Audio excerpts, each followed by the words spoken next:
এই যে সিয়াম, এটা তো শেষের দিকে একেবারে, আমরা শেষ পর্বে এখন মাগফিরাতের পর্বে এসেছি, আবার 2 দিন পরেই সম্ভবত আমাদের ঈদ হয়ে যেতে পারে। তো এই সিয়াম এসছে লাআল্লাকুম তাত্তাকুন, আল্লাহ সচেতন করানোর জন্য এই সিয়াম আমাদের মাঝে এসছে। একই কথা আবার আল্লাহ সুবহানাহু ওয়া তাআলা বলেছেন সালাতের ক্ষেত্রে, সেখানে বলছেন লাআল্লাকুম তাত্তাকুন, তোমরা সচেতন হতে পারো। একই কথা বলছেন হজের ক্ষেত্রে, লাআল্লাকুম তাত্তাকুন, তোমরা সচেতন হতে পারো। তাহলে সব সচেতনতা কি একই ধরনের?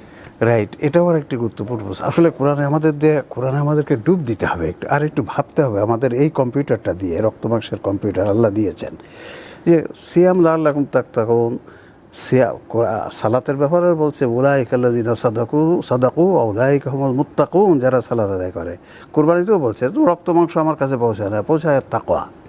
তো সব জায়গায় কি একই জিনিস? নো, মোটেই নয়। দেখেন, আমি চিকিৎসক, আমাকে কিন্তু anatomy, physiology, pathology, medicine, surgery, gynae সবটা পড়ে, ওই সব ক্লাসে যেতে হয়, সব বই পড়তে গেলে প্রত্যেকটা থেকে এক ধরনের শিক্ষা। ওই সব শিক্ষা একসাথে করলে একজন মানুষ চিকিৎসক হয়। ঠিক তেমনই এই সালাদ, ইমান, সালাদ, সিয়াম, জাকাত, হজ, এই প্রত্যেকটা থেকে এক অপূর্ব শিক্ষা আছে, বিভিন্ন ধরনের শিক্ষা আছে। সালাত থেকে এক ধরনের শিক্ষা, সিয়াম থেকে এক ধরনের শিক্ষা, হজ থেকে এক ধরনের শিক্ষা, কুরবানি থেকে এক ধরনের শিক্ষা।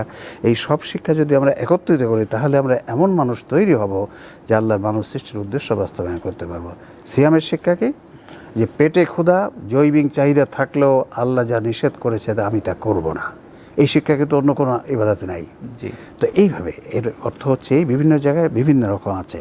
জাযাকাল্লাহ, খুব চমৎকার উত্তর পেয়েছি।